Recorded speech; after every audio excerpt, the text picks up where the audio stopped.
Hello, I am Tanya Rutter, Becoming Limitless, and I am a quantum energy coach, and I call myself the money whisperer. I am the voice of money. Money speaks through me.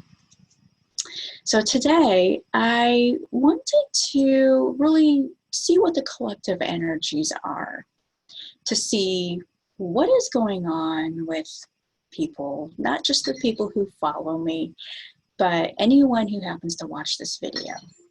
If you're watching this video, then this is something you need to hear. Now, we just had the Aquarius full moon. My son is an Aquarius, and the thing about Aquarians is they can be very impulsive. They have great ideas, sometimes very lofty ideas. Their minds are constantly running. They want to create change. They can be wanderers, explorers, and they're just kind of those rule breakers. And so this is really taking that Aquarius energy, being the rule breaker, wanting to create change in the world.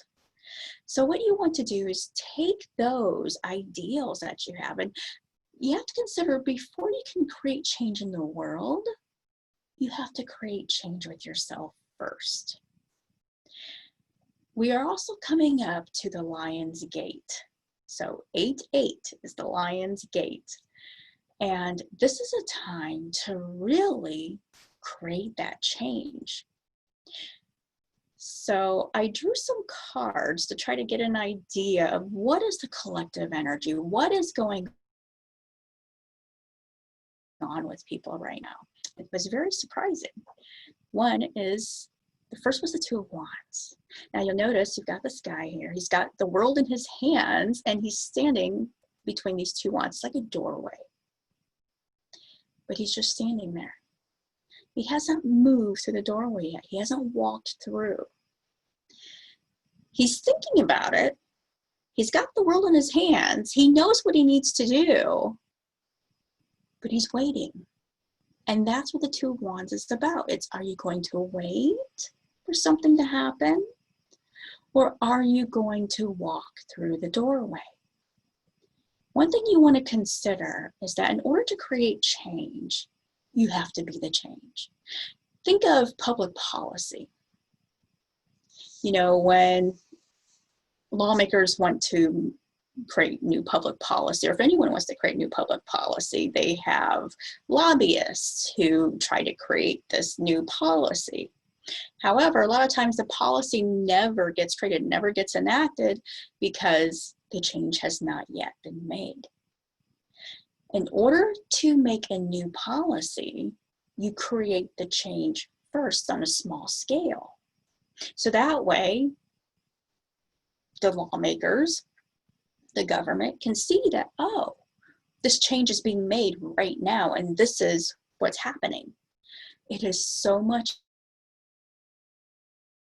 easier to create new policy when the change is already being made. It's the same thing with you.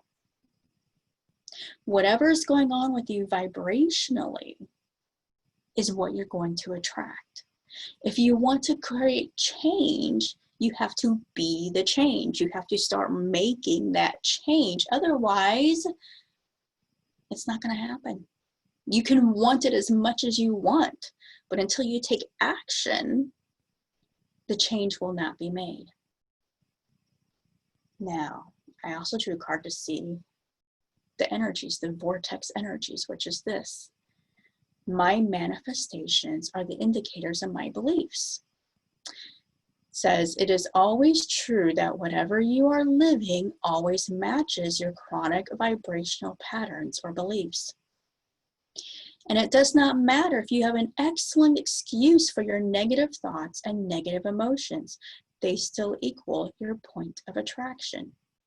What is manifesting on every subject in your life is an indicator of the beliefs you hold and your chronic patterns of thought.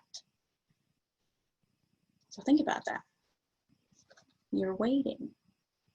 You're waiting for a sign. You're waiting for a signal. You're waiting for the right time. You're waiting for everything to line up just right so that you can walk through that door. But as long as you're waiting, nothing's going to happen because it's not in your vibration yet for something to happen. So then I drew a sigil card. This is the sigil card. I want you to look at this card. Okay, let's bring it over here. Really look at it. This is an activation card.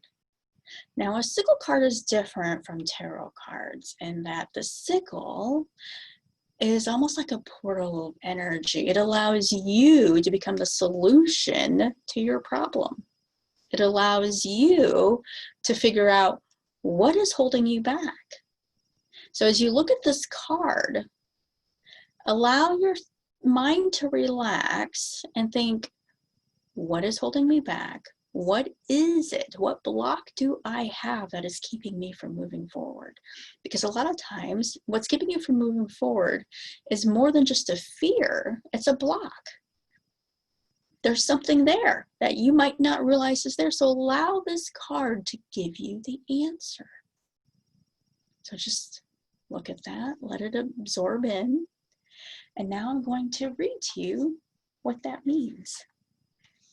That card is the comfort zone. Well, what do you know? Comfort zone.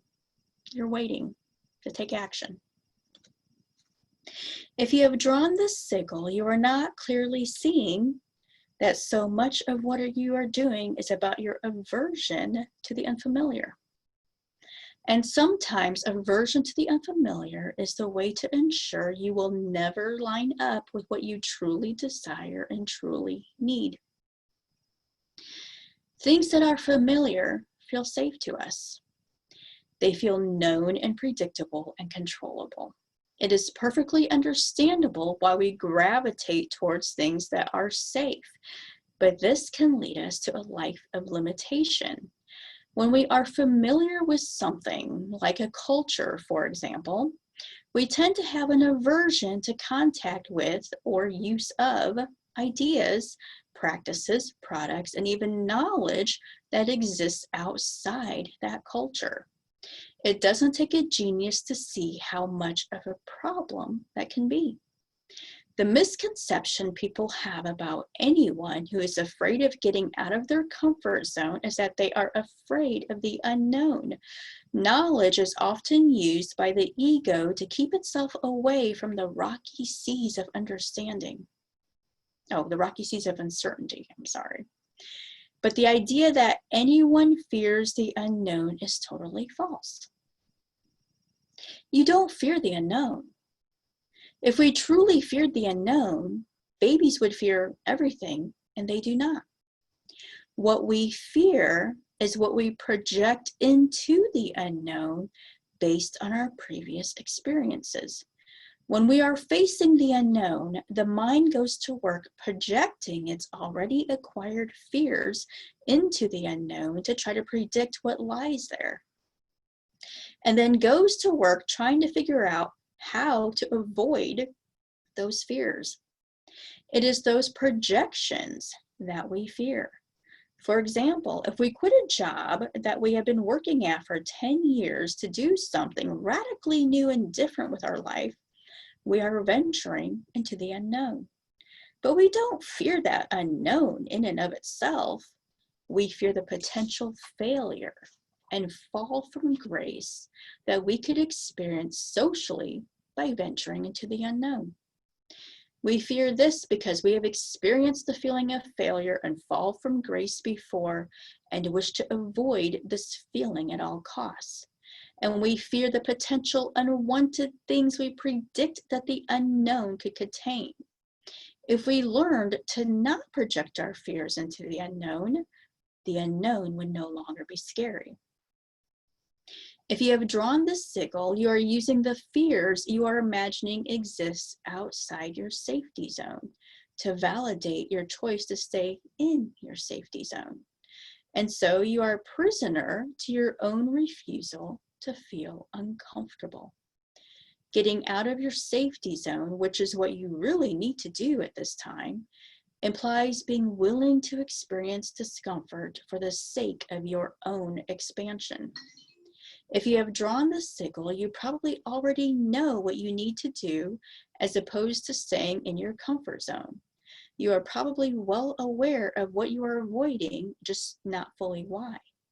Therefore, once you know what step you are being called to take that is outside your comfort zone, what feels like a stretch for you right now, you need to take it. So that really falls in line with the moon we're in, the Aquarius new moon, which is about rule breaking. It's about stepping into the unfamiliar. It's about breaking those bonds, those chains, those locks, anything, barriers, whatever's in your way. It's about being the wanderer, venturing into the unknown. It's about the excitement of doing something new. So be the Aquarian. Don't get caught so much into your head, you know. Don't just wait. Walk through the doorway. You have the world in your hands. Walk through the doorway. Don't wait. Be your manifestation. See? You have to become your manifestation. You can't just wait for it to happen. And don't stay stuck in your comfort zone. So this is Tanya Rudder of Becoming Limitless. If you would like my assistance, just go to tanyarudder.com and you can book a call with me. Like I said, this is the time to venture outside of the familiar. We're coming into the Lion's Gate, 8-8. This is a really, really powerful time to do what you want to do. You already know what you want to do. You already know what it is you want to change. It's just you're either waiting for the sign to do it. Well, consider this your sign. Now is time to be the change. Until next time, thank you for watching.